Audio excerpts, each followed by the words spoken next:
So good evening friends. The last lecture of the day, always a difficult one. People are tired. So I will keep my lectures short, to the point, and if possible sweet also. Today is a very special day. It is 23rd of September and this day is called as equinox. Equinox is the day when the day and night are equal. 12 hours of day, 12 hours of night. So my topic today is regarding two diseases which are equally important, that is hypertension and diabetes. So this is like an equinox in the scenario of the metabolic diseases. And this is how we are going to proceed. We will go with some epidemiology of hypertension, what is pathogenesis, and what about some guidelines, and then some evidences regarding blood pressure targets and how do we manage this hypertension in a diabetic patient. So RSSDI is a Research Society for Study of Diabetes in India, and it has given guidelines last year regarding the clinical practice recommendation of management of diabetes and the component of hypertension and diabetes. I was one of the persons who was member of the committee who formulated those guidelines. Definitely hypertension, it is known to everybody that hypertension is persistent increase in BP beyond 140. But ACC, that is American College of Cardiology, has changed it recently to 130/80. But if we talk of Indian guidelines, still we say that hypertension is blood pressure of systolic equal to or more than 140 and diastolic more than 90. So India, we are still following 140/90 compared to the West, who have slightly gone down to 130/80. And why this combination of hypertension and diabetes is important? It is important because it is almost a deadly duo. Hypertension is the most common comorbidity in patient type 2 diabetes, and prevalence of hypertension is quite high in diabetics. And once this combination occurs, there is increased chance of all the comorbidities. It may be CVD, it may be nephropathy, retinopathy, all are gone up.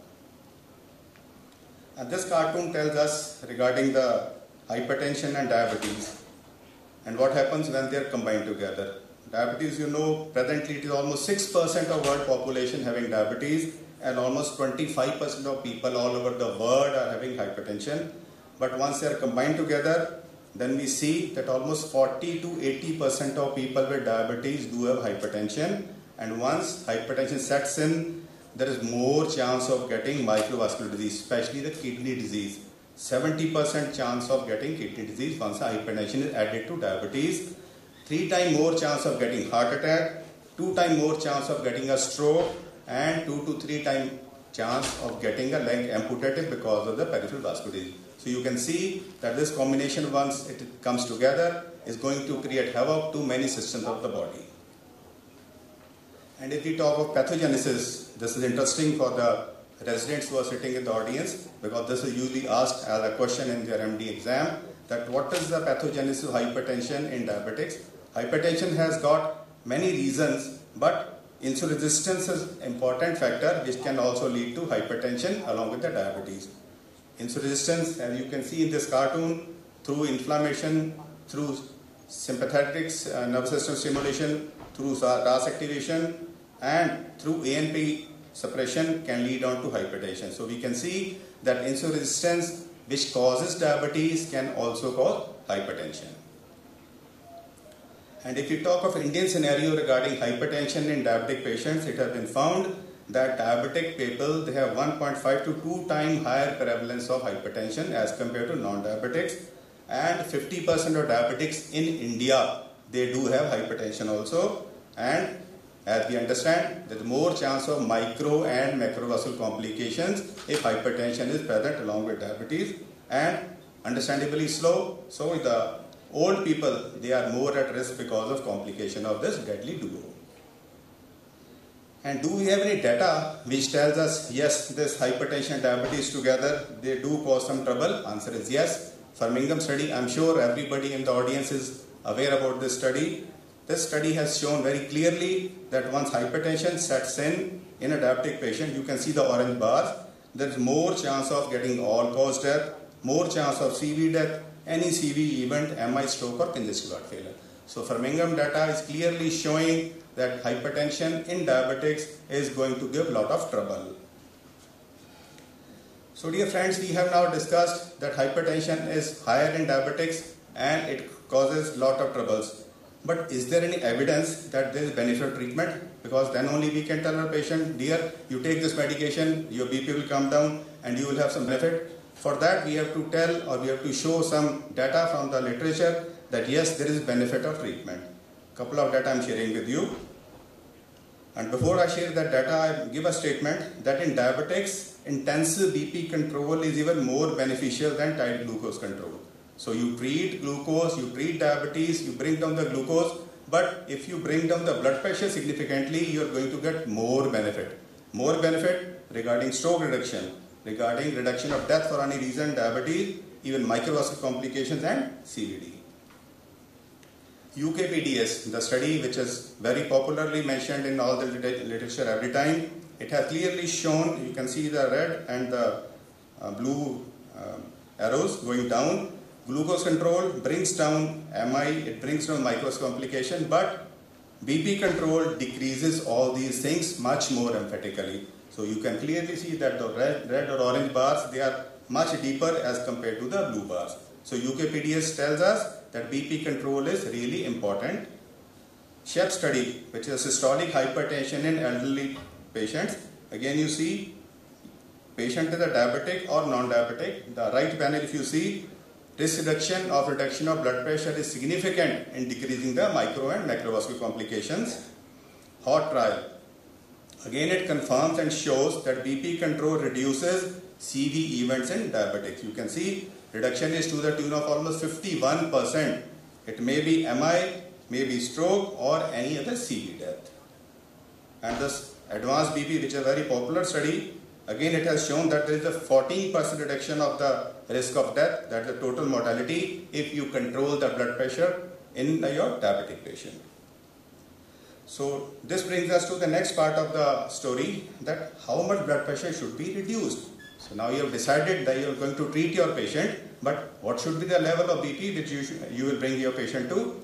So answer is given here in few of the slides. Before that, some of the hypertension guidelines. We cannot go into details of this because this timeline of 1977 till today, we have got almost more than 20 guidelines which have come over.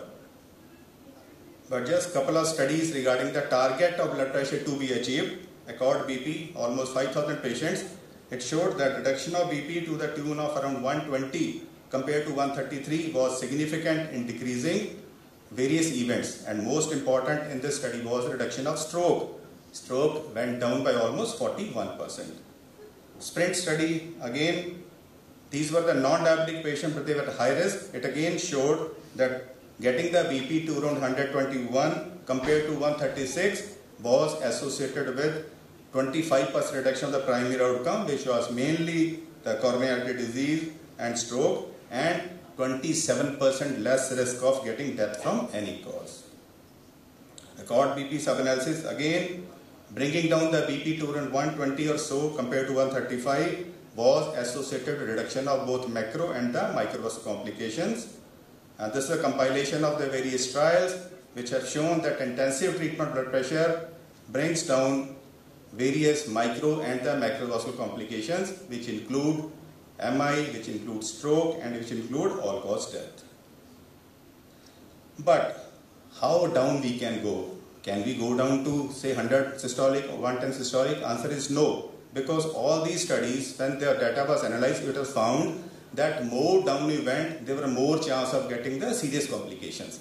Therefore, we have to reach a balance where the blood pressure is controlled and the patient is getting the most benefit. So what is that level? So this level is mentioned here in this slide, which is a cubic spline model. And if you see this slide, it shows a J-shaped curve. That you bring down the blood pressure to around 140, the hazard ratio of various complications becomes 1. That is, patient is getting complications similar to a non-hypertensive person. And this hazard ratio, it reduces, that the benefit appears once the BP is between 140 to 120. But if the BP goes below 120, hazard ratio starts rising again.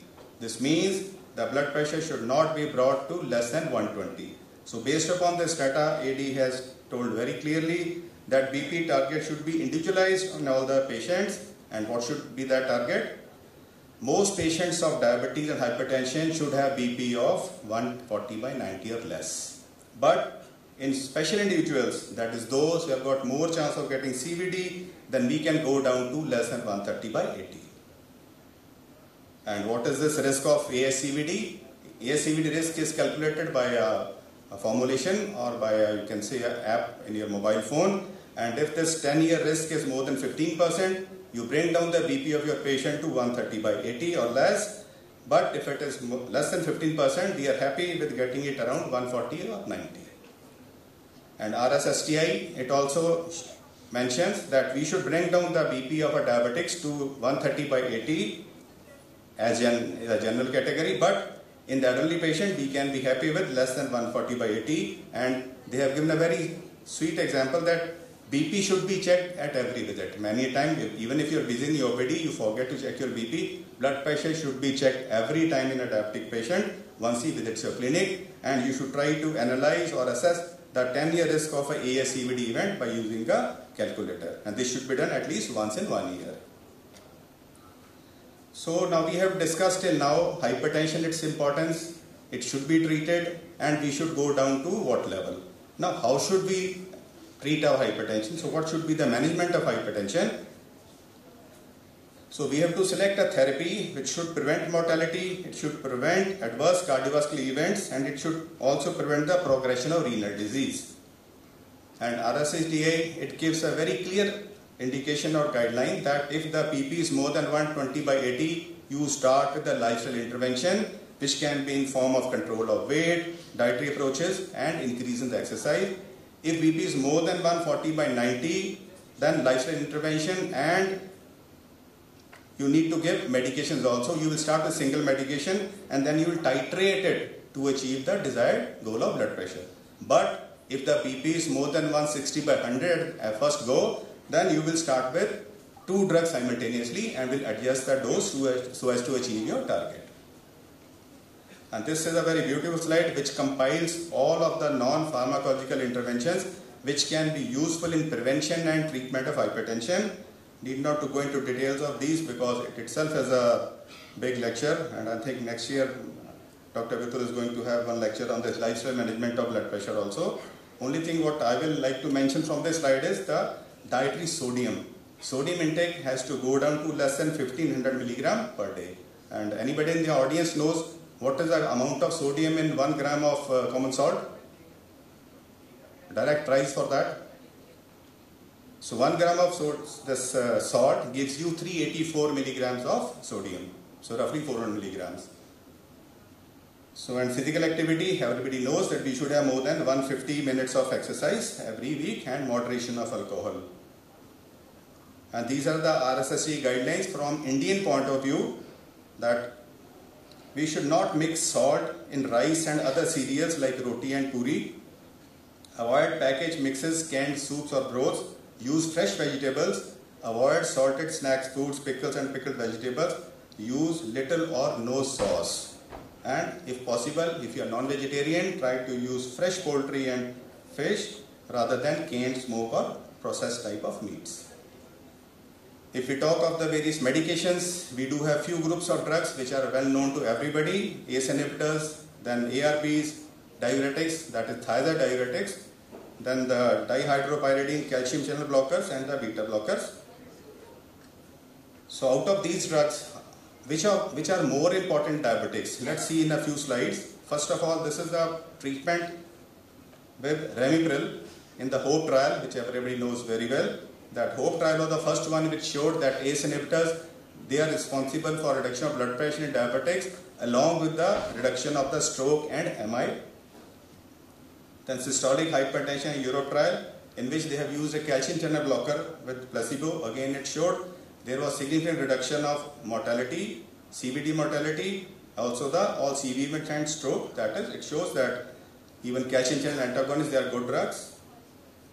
Then this is a very interesting study called as ALLHAT. It compared amlodipine with chlorthalidone versus lisinopril with chlorthalidone, and the result went in favor of lisinopril and chlorthalidone. Then irbesartan, again this is a ACE inhibitor. It was found that use of irbesartan along with the control of blood pressure led down to improvement or reduction of nephropathy. So this means ACE inhibitors are nephroprotector also.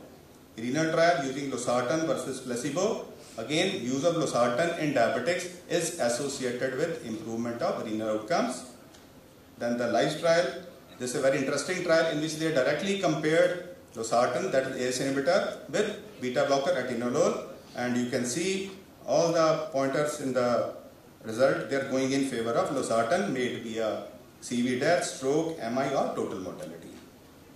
Then ACCOMPLISH trial.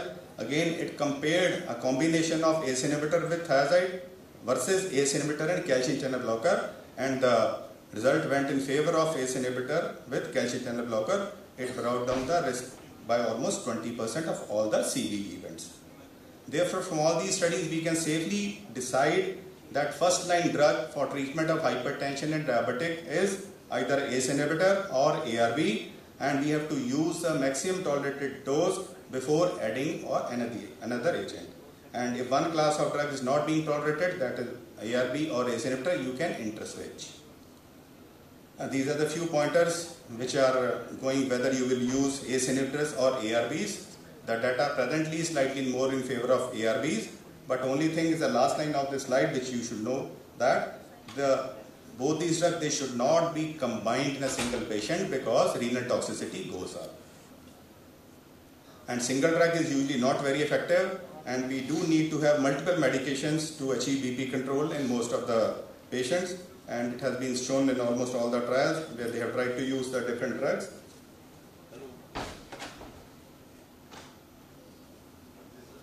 And RSSDI, what it tells us that what drug should be used. They say that ARB alone on in combination with CCB, that is calcium channel blocker, can be used for BP control in diabetic patients, and combination therapy of calcium channel blocker and ARB is recommended to be initiated in the patient for better BP control, reducing the risk of complication and better patient adherence.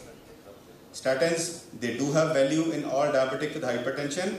Target LDL should be less than 70 if the patient has got organ damage, or at least less than 100 if the patient has got uncomplicated diabetes. So you need to give statin to almost every diabetic patient. Then we should use those oral anti-diabetic agents which exert renal protection also. SGLT2 inhibitors and DPP4, they fall into this category. And combining SGLT2 inhibitors to ACE inhibitor or ARB, it reduces nephropathy complication, and also the use of SGLT2 inhibitor leads to reduction of systolic BP by 4 to 6 millimeters. So this is a simple algorithm or a chart which we can see how to start the treatment of hypertension in a patient with diabetes. If the initial BP is between 140 by 90 to 160 by 100, patient has got albuminuria, you should start with the ACE inhibitor or ARB. If there is no albuminuria, you can choose either of ACE inhibitor, ARB, CCB or diuretic. If the initial BP is more than 160 by 90, we have to start with the two agents. Albuminuria, yes, start with ACE inhibitor or ARB along with the CCB or diuretic. No albuminuria, you can use either two of these three drugs. And depending upon the blood pressure control of patient and our effects, we can add on another agent till we are able to achieve the desired BP control. Before we wind up, two important things which are to be remembered everybody, that the mask hypertension and a white coat hypertension. They can be differentiated by the ambulatory blood pressure monitoring. If the ambulatory BP monitoring shows high blood pressure at your home, it is mostly a mask hypertension. If it shows high blood pressure in your office but normal BP in the ABPM, then it is a white coat hypertension. So dear friends, in the last 20 minutes what we have discussed is compiled here, that patient with diabetes and hypertension should be treated to a BP goal of 140 by 90 or less, but we can go down to 130 by 80 in a specific category of patients. And early drug therapy should be lifestyle therapy, but if we think that we do need to give medication, please do start with ACE inhibitor or ARB, and individualization of therapy should be taken into consideration regarding patient characteristic, preference, potential and side effects. Titration is very important, and one should use antihypertensive agent that do not worsen pre-existing metabolic conditions. So thank you my dear friends, and if there are any questions or comments from the audience, I'll be happy to answer them. Thank you Dr. Pawar for an excellent talk, And I think you have explained in such a simple way, people will fear asking questions because they may feel that it is already, if still there are doubts or questions are welcome from the audience.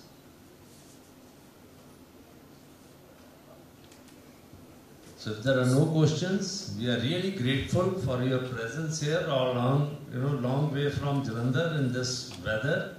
We are really grateful to you, sir. Thank you very much. And my best wishes to the residents who are going to present their paper in the next session. Thank you very much.